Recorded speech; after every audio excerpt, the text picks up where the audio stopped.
संस्कृत दर्शन channel में आप सभी का स्वागत है।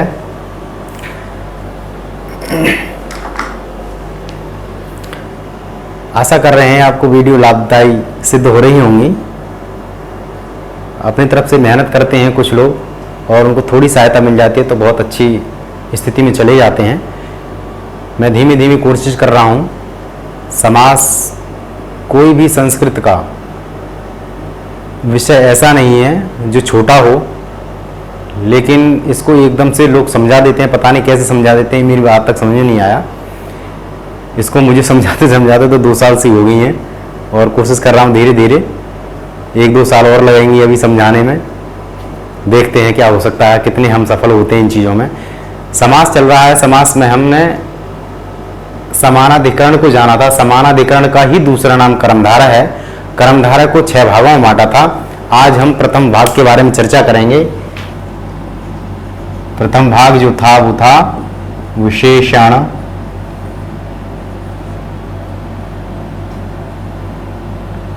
पूर्व पद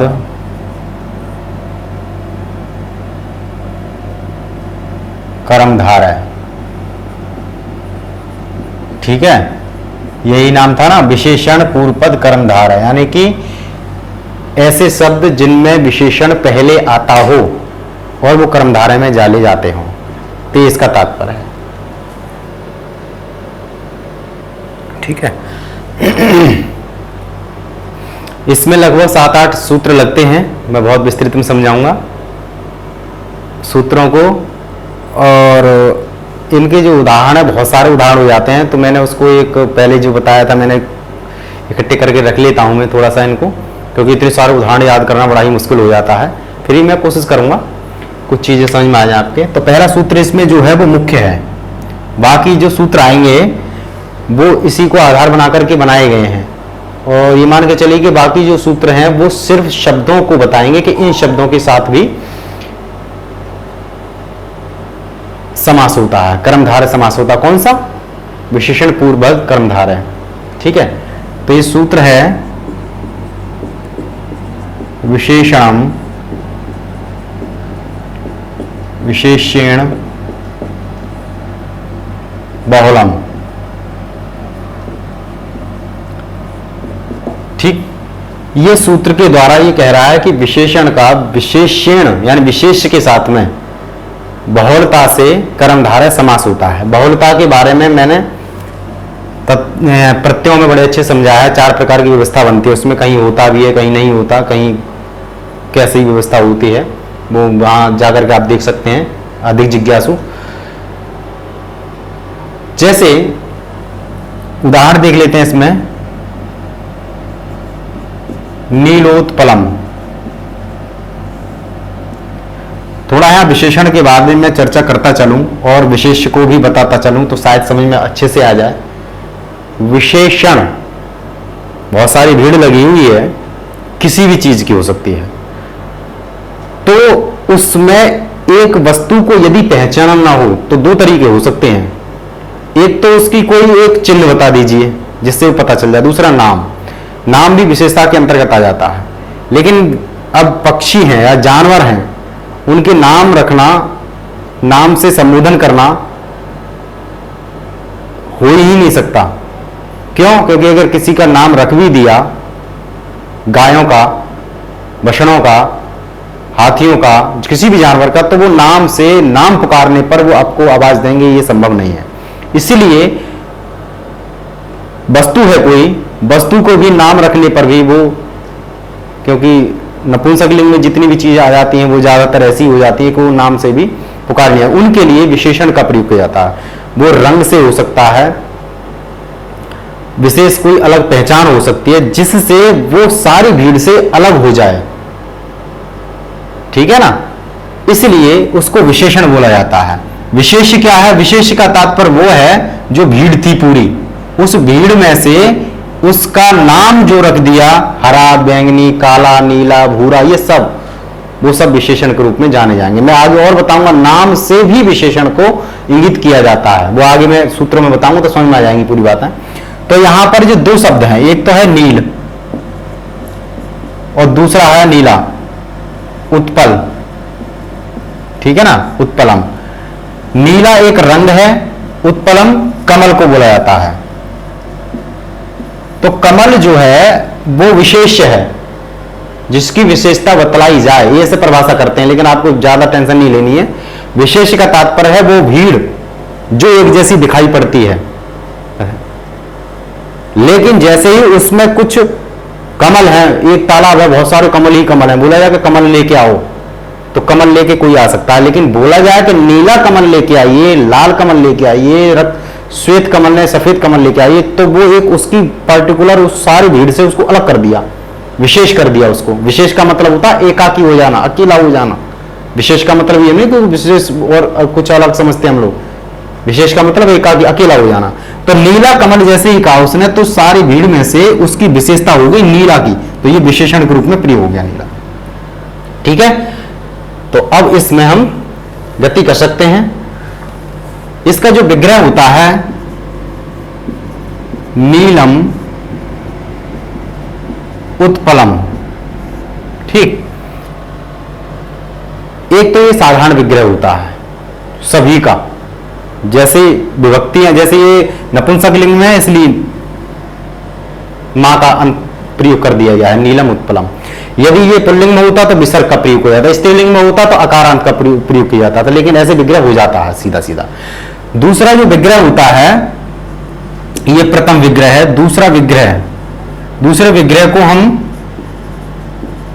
अदस,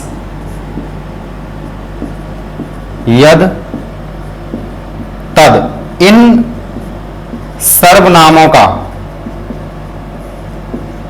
प्रयोग करके भी विग्रह कर सकते हैं। अदस, इनके रूप कैसे चलते हैं? स्त्रीलिंग में अदस के रूप चलते हैं, पुल्लिंग में कैसे चलते हैं, नपुंसक लिंग में कैसे चलते हैं। सबसे पहले पुल्लिंग में देखिए, असौ, अमु, अमी, इस तरह रूप चलेंगे। स्त्रीलिंग में असौ, अमु, अमू, और नपुंसक लिंग में अदा, अमु, अमून।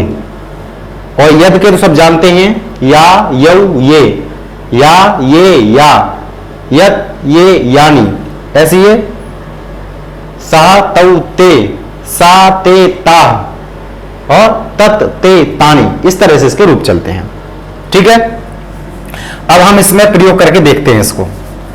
पहली बात हम ये देखें अदस का रूप, तो नील, नीलंचा, जिसको बोला जाता है कि चा के द्वारा प्रयोग, चा के द्वारा विग्रह, याद रखना इसको, चा के द्वारा विग्रह, ये बहुत मुख्य है, ये ज्यादातर ऐसे ही विग्रह आता है परीक्षाओं में भी। तो नीलंच, क्योंकि मां का न्या हो गया। अब बात आती है कि पहले हम इसका अदस का प्रयोग करेंगे। हमें पता है कि ये नपुंसक लिंग में है, तो अधा, अमु, अमून रूप चलते हैं, तो बन जाएगा अध उत्पलम। एक तो ये हो गया नीलंचाद उत्पलम, एक स्थान ये हो गया। दूसरा इसका प्रयोग यद लगा के भी कर सकते हैं हम, नीलंचा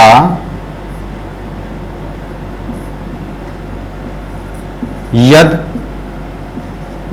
उत्पलम।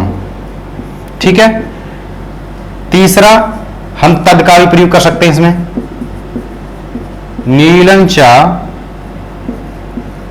तद उत्पलम। ये तीन तरह से इसको हम बना सकते हैं। चौथा एक और तरीका है, इस चा को दोनों ओर प्रयोग करने पर भी प्रयोग कर सकते हैं, जैसे नीलंचा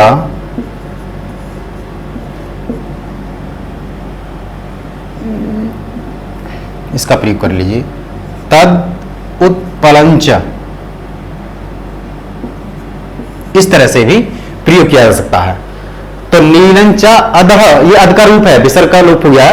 नीलंचा अधः उत्पलम, नीलंचा यद उत्पलम, नीलंचा तद उत्पलम, नीलंचा तद उत्पलंचा। ये चार प्रकार से हम इसका विग्रह कर सकते हैं। ठीक है, एक मैं उदाहरण और एक उदाहरण और बताता हूं जिसको आपको दिमाग में साफ से बैठ जाए। एक है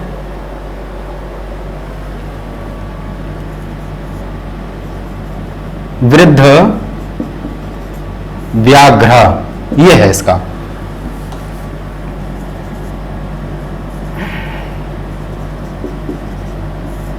ठीक है, अब हमको पता चल रहा है कि ये पुल्लिंग में है, तो क्या बन जाएगा इसका? वृद्ध व्याघ्र। एक साधारण रूप से ऐसे भी आप इसका विग्रह कर सकते हैं। फिर प्रथम प्रकार से हम कैसे करेंगे?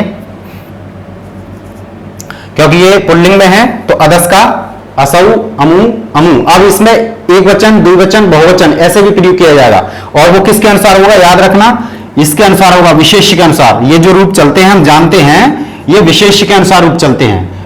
विशेष यदि पुल्लिंग में है तो पुल्लिंग में, एक वचन में है तो एक वचन में, द्विवचन, बहुवचन जैसे भी है वो इसके रूप चलेंगे। नपुंसकलिंग में है तो नपुंसक, एक वचन, द्विवचन, बहुवचन। समास को समझना थोड़ा कठिन हो जाता है, इस तरह की व्यवस्थाएं देना, इसमें समय लगता है चीजों को समझने में। बाकी मैं जो भी समझाऊंगा आपको उदाहरण सीधे सीधे बताता चला जाऊंगा, आप करते चले जाओगे, बस इसको समझ लो। तो अब हमको इसमें क्या है कि व्याघ्र एक ही है, तो अदस का रूप प्रयोग करेंगे असौ, तो बन जाएगा या वृद्धश्च असौ। समास इसमें वो कर लिया है संधि, ठीक है, व्याघ्र। दूसरा स्थान है, अब इसका प्रयोग करेंगे हम या ये वाला, वृद्धश्च यह व्याघ्र। ठीक है, तीसरा सातवती वाला, वृद्धश्च सह व्याघ्र। चौथा ये वाला प्रयोग करेंगे हम। अब इसमें मैंने केवल तद का प्रयोग किया है चा वाले में, अब इसको भी आप तद लगा सकते हो, यद लगा सकते हो, अदा लगा सकते हो, कोई भी लगा सकते हो, कोई समस्या नहीं है। मैं इसमें देखिए असौ का प्रयोग करूंगा इसमें, वृद्धश्च असौ व्याघ्रश्च। अब व्याघ्रश्च एति कर दीजिए, व्याघ्रश्च इति चेति उत्पलंच एति कर लीजिए, कोई समस्या नहीं है। इसको ना भी करिए तब भी कोई समस्या नहीं है, इसमें हमें बड़ा कंफ्यूजन होता है।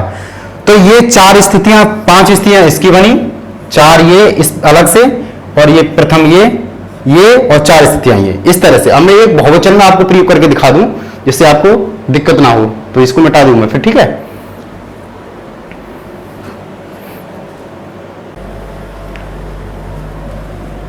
ठीक है, आपको ये उम्मीद है सही से समझ में आ गया होगा।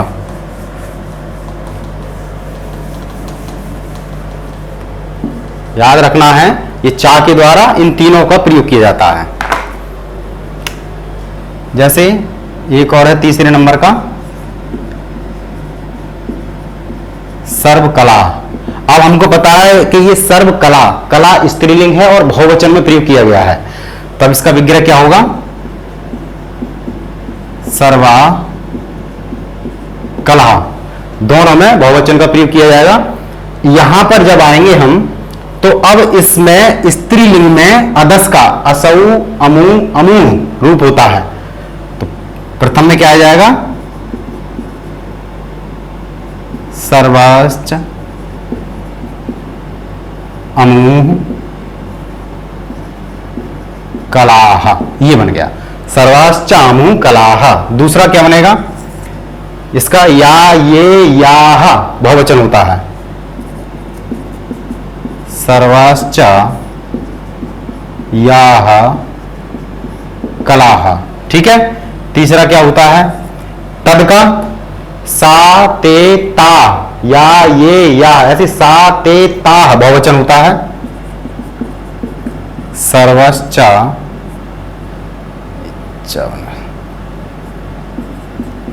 ता कला। ठीक, चौथा, अब इसमें दोनों तरफ आप प्रयोग करिए, सर्वश्चासौ अमु, अमु कलाश्च। ठीक, ये बन जाता है। ये 4 स्थितियां बन जाती हैं। अब बनाना चाहो तो 1 2 3 स्थिति और बन जाएंगी इसकी। मैंने अमु का प्रयोग किया है, इसमें ता का भी प्रयोग कर लो, इसमें या का भी प्रयोग कर लो, आपकी जो मर्जी हो वो करिए, लेकिन ज्यादातर अदस का ही प्रयोग किया जाता है, असौ अमु, ठीक है, इनका प्रयोग किया जाता है। इस तरह से इनका विग्रह किया जाता है। अब सबका विग्रह मैं नहीं बताऊंगा, मैंने बहुत विस्तृत में बताया है। एक बार ना समझा, आप इसको दोबारा से देखेंगे तो बिल्कुल समझ में आ जाएगा। ठीक, चलिए, आशा है आपको ये बहुत समझ में आ गया होगा। ना आया हो तो कमेंट के माध्यम से बता सकते हैं। ये हो सकता है कि मैंने इसमें, जैसे इसमें चावें का डंडा लगा दिया था, मात्रा लगा दी थी, हो सकता है इसमें भी लगा दिया, तो उसको ध्यान रखना, क्योंकि जो यहां पर संधि दीर्घ संधि हो रही है, इसलिए इसमें प्रयोग किया गया, अन्यथा में यहां प्रयोग नहीं किया जाएगा। चा के द्वारा विग्रह बोला जाता है और 3 ही इसमें सर्वनाम शब्दों का प्रयोग किया जाता है, इसको विशेष रूप से ध्यान रखना। यह सूत्र कौन सा है? विशेषण विशेषण बहुलम। दूसरा जो सूत्र है वो है पूर्वापर प्रथम चरम जघन्य समान मध्य मध्यम वीराश्च। ये है सूत्र, पूर्वापर प्रथम चरम जघन्य समान मध्य मध्यम वीराश्च। अर्थात ये शब्द आए पूर्व, अपर, प्रथम, चरम, जघन्य, समान, मध्य, मध्यम,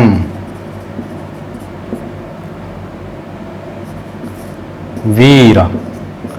इन शब्दों के साथ यदि कोई समानाधिकरण सुबंत शब्द आए तो ये विशेषण के रूप में है, याद रखना। ये शब्द पहले आए और बाद में कोई सुबंत शब्द आए तो विशेषण पूर्वपद कर्मधारय समास हो जाता है, अर्थात तत्पुरुष समास हो जाता है, समानाधिकरण तत्पुरुष समास हो जाता है, उसकी कर्मधारय संज्ञा हो जाती है। विशेषण पूर्वपद को याद रखना, कहीं कहीं कुछ स्थिति में पूछ लेता है, अन्यथा की दृष्टि में केवल कर्मधारय ही पूछता है या समानाधिकरण शब्द का प्रयोग किया जाता है परीक्षा में। जैसे पूर्व पुरुषः, मैं इसमें थोड़ा सा 1 2 समझा दूं। पूर्व पुरुषः, तो इसमें पूर्वः पुरुषः ऐसे प्रयोग करेंगे। अब आप चारों स्थितियां कर लीजिए। पूर्वश्चासु पुरुषः, पूर्वः सह पुरुषः, पूर्वः यह पुरुषः, पूर्वश्च असौ पुरुषश्च, इस तरह से चारों स्थितियां आप बना सकते हैं। ऐसे ही अपर पुरुषः, अपरः पुरुषः, प्रथम पुरुषः, चरम पुरुषः, जघन्य पुरुषः, समान पुरुषः, मध्यम पुरुषः, मध्य पुरुषः, मध्यम पुरुषः, वीर पुरुषः। वीर पुरुषः बहुत आता है, याद रखना, वीर पुरुषः। तो वीरश्चासौ पुरुषश्च, या वीरश्चासौ पुरुषः, या वीरः पुरुषः, या वीरश्च यह पुरुषः, या वीरश्च सह पुरुषः। आप विग्रह करते चले जाइए। एक बार कोई चीज समझ में आ जाती है, दिमाग में बैठ जाती है, तो फिर उसमें भूलते नहीं है। इस तरह से इसमें ये प्रयोग किया जाएगा। ठीक है, उम्मीद है समझ में आ गई होगी।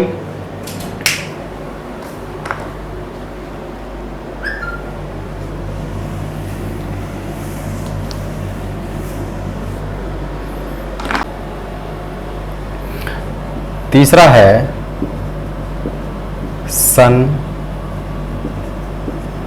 महत, परमोत, तमोत, कृष्टः, पूज्यमानी। पूज्यमानी शब्द से जिसको सम्मान देते हैं हम, उस तरह से अर्थ में लिया जाएगा। जिसको हम ज्यादा सम्मान देने लग जाते हैं, इस तरह से पूजा ही हो जाती है। तो पूज्यमान के अर्थ में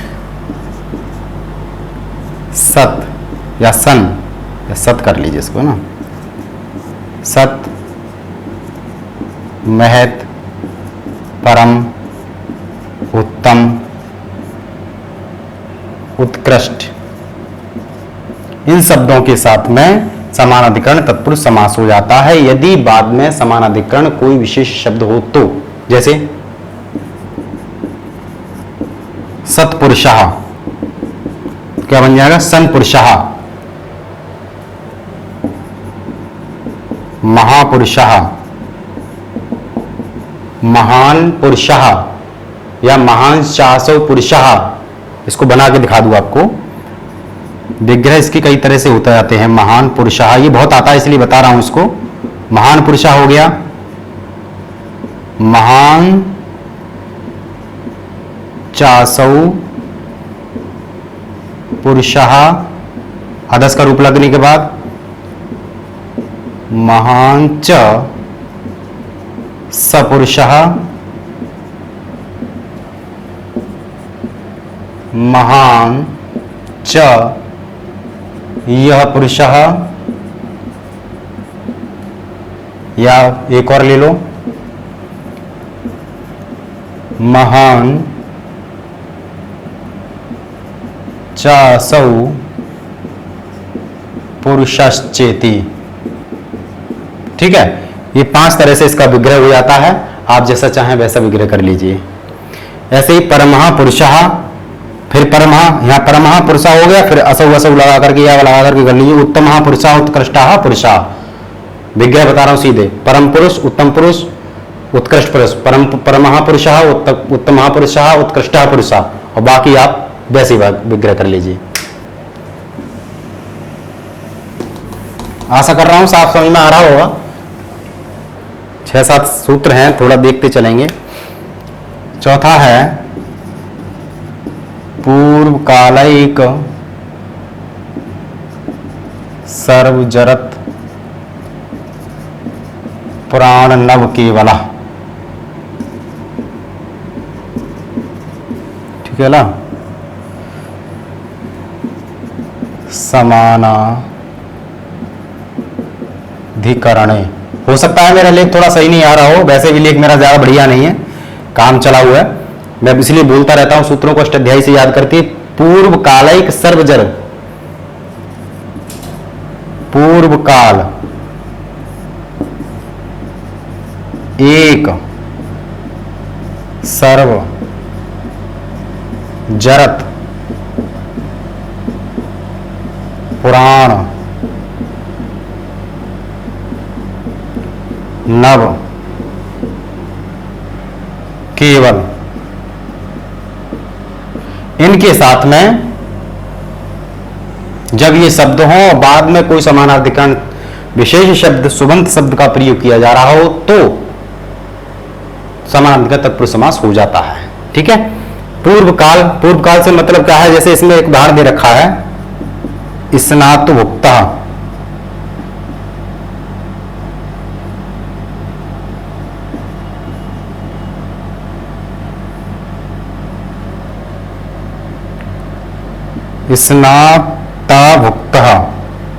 स्नाताभुक्ता। स्नाताभुक्ता का तात्पर्य क्या है? मैं इसको उदाहरण बताऊंगा आपको देख करके, मुझे शायद पूरी याद नहीं है। स्नाताभुक्ता से तात्पर्य क्या है? स्नाताश्च भुक्ताश्च, पहले वो नहाया उसके बाद उसने भोजन किया, ये इसका तात्पर्य हुआ है स्नाताभुक्ता। यानी पूर्व काल है, पहले की क्रिया बाद क्रिया से मिलकर के 2 जब शब्द आ जाएं तो उसमें भी कौन सा समास होता है? समानाधिकरण तत्पुरुष समास हो जाता है। जैसे एक शब्द है, एक भिक्षा लगा लीजिए, या एक, चलिए एक भिक्षा देख लीजिए। एक भिक्षा में एका भिक्षा, इस तरह से प्रयोग होगा। अब इसको चारों में आप स्त्रीलिंग में जाकर के प्रयोग कर सकते हैं। एक लिंग है, याद रखना, इसलिए एक वचन है, लिंग नहीं। लिंग स्त्रीलिंग है, एक वचन है, तो एका भिक्षा। तो एक विग्रह बता देता हूं, एका भिक्षा सीधा प्रयोग है। जरत का मतलब होता है बुढ़ापा। एक उदाहरण देखूं कैसे कैसे दे रखे हैं इसमें, थोड़ा देर लग सकती है।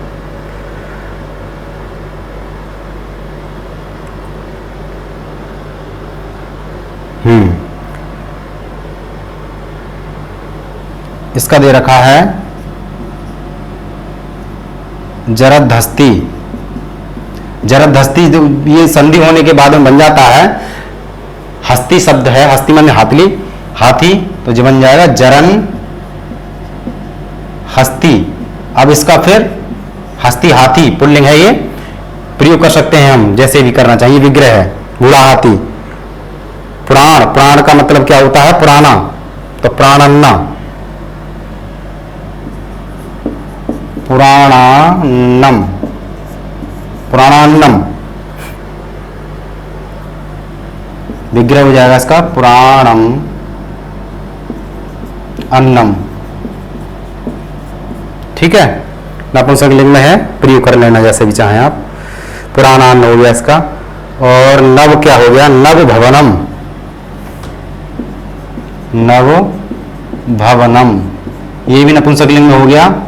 ठीक है, नवम भवनम, नवम भवनम, ये इसका विग्रह है साधारण वाला। और अदस वगैरह के रूप लगा करके नपुंसक लिंग में जाकर के लगाएंगे तो ये पूरा प्रयोग हो जाएगा। केवल दुग्धम, केवल दुग्धम, ये है इसका, तो बन जाएगा ये केवलम दुग्धम।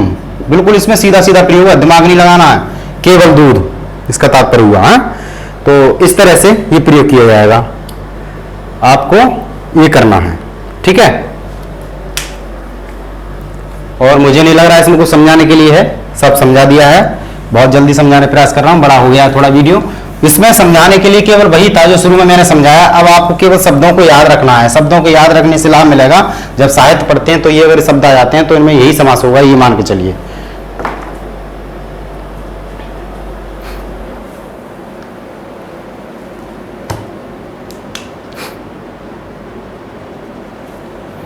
सूत्र है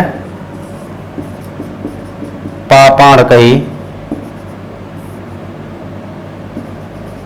कुत्सितई। पाप और अणक जब शब्द आ जाए कुत्सित निंदा अर्थ में, तो विशेषण के रूप में ये प्रयोग हो और विशेष समानाधिकरण संबंध के साथ में समास होता है तो कर्मधारय समास हो जाता है, ये इसका तात्पर्य है।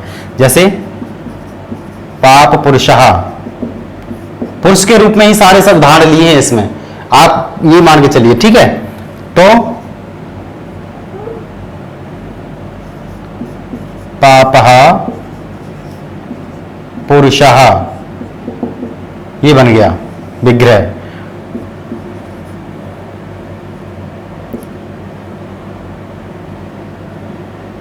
अणपुरुषः, अणक पुरुषः, तो अणकः पुरुषः। और फिर इसमें विग्रह लगाना चाहो आप, अदस का, यद का, तद का आप लगा लीजिए, जैसे भी है एक जैसा ही है। ये पुल्लिंग में है तो अणकः पुरुषः प्रयोग हो जाएगा।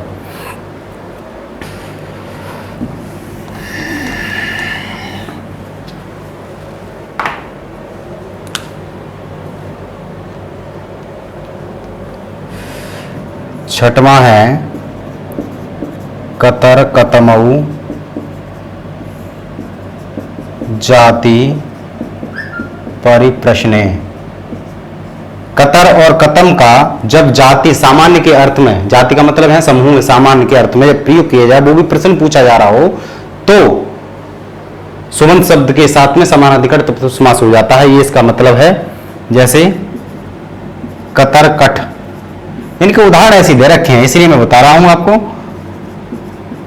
कतम कठ, कतर कठ का मतलब है कठ, कतरह कठा। विग्रह बहुत सरल है, विग्रह जो मैंने बता दिया, कतमह कठह, आपको बिल्कुल वैसे ही विग्रह करने हैं। एक बार अगर ढंग से देख लिया उसको तो विग्रह में समस्या नहीं आएगी। जो शुरू में विग्रह और समास के थे वो कठिन थे, ये बड़े सरल हैं। तो कतरह कठम कठह, तो ये पूछा है प्रश्न के रूप में है कि दो में से, कतर का मतलब दो में से कौन कठ, और बहुत सौ में से कौन सा कठ, ये इसमें प्रश्न। कतम का मतलब बहुत सौ में से। ऐसे ही अगर लगाना चाहें तो इसमें कतर भारतीय, भारतीय, तो कतरह भारतीय, कतरश्च भारतीयश्च, कतरश्च आसौ भारतीयश्च, कतरश्च सह भारतीय, कतरश्च यह भारतीय, आप जैसा प्रयोग करना चाहें कर सकते हैं। तो कतर दो में से कौन भारतीय, ये पूछ रहे हैं प्रश्न। कतम भारतीय, कतम भारतीय मतलब क्या है इसका, दो बहुत सौ में से कौन भारतीय, ये प्रश्न के रूप में है। जब भी ऐसा आ जाए तो कतर कतम जाति पर प्रश्न में सीधा उसमें प्रयोग कर लिया जाएगा।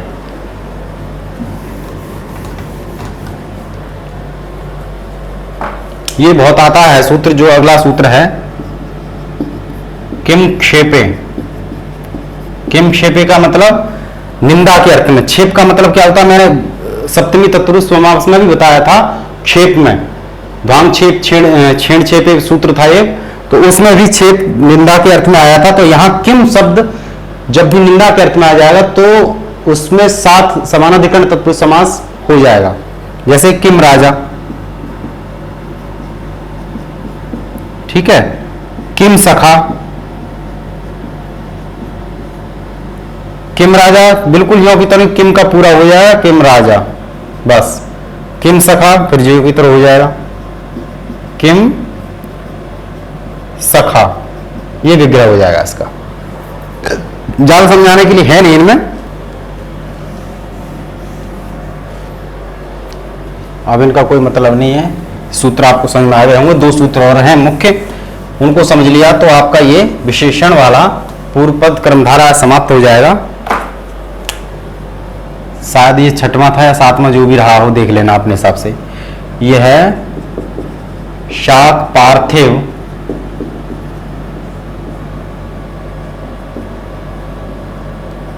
आदि नाम उपसंख्या नाम उत्तर पद लोपश्च। मतलब शाक पार्थिव, शाक और शब्द ये पार्थिव आदि शब्दों के साथ में यदि प्रयोग होता है तो उसका उत्तर पद का हमेशा लोप हो जाता है। अब मैं इसके उदाहरण इसमें से समझाऊंगा आपको तो समझ में आएगा। एक उदाहरण, एक सूत्र और ले लेते हैं फिर देख लेंगे दोनों को। श्रेण्यादया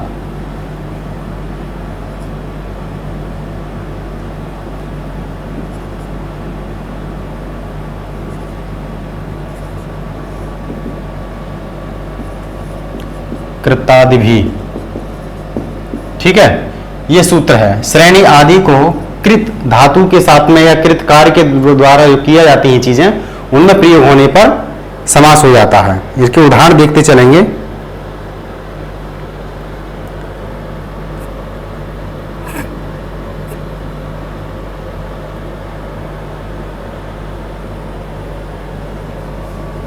इसका देख लेते हैं। जैसे इसमें है शाक पार्थिव,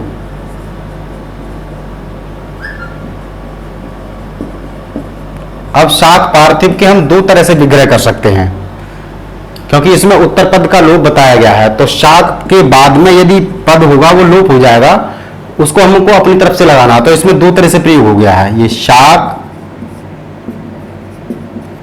प्रिय पार्थिव, यानी कि वह राजा जिसको शाक प्रिय हो, चबा चबा करके खाए, खूब आनंद लेकर के खाए, वो शाक प्रिय। इसमें ये हो गया एक विग्रह। तो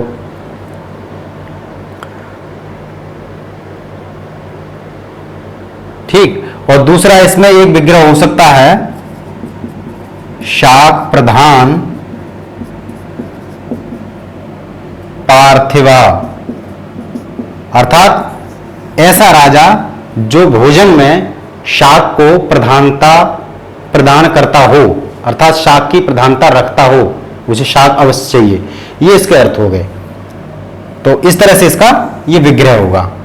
अब श्रेण्याध्याय कृतादिवी में देख लेते हैं। श्रेणी कृता, ये इसमें है, क्या हो गया,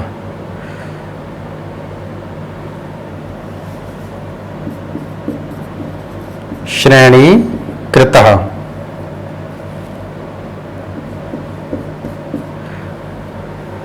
श्रेणी किया हुआ, ये इसका तात्पर्य है। अब श्रेणी कृता का मतलब क्या हुआ, जो श्रेणी में नहीं थे उनको श्रेणी में किया, ये इसका तात्पर्य। तो इसका विग्रह कैसे होगा, अश्रेण्या श्रेण्या कृता, अश्रेण्या श्रेण्या कृता, ये इसका तात्पर्य हो गया। ऐसे ही राशिकृता,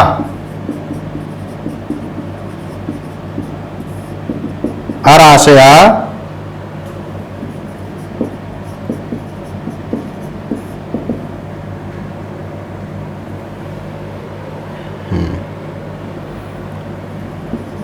राशयाः कृता, अर्थात जो राशि का मतलब ढेर या पुंज होता है, जो बिखरे हुए थे, कुछ चीजें बिखरी हुई होंगी, उसको एकत्रित किया हुआ, इस तरह से इसका अर्थ होगा।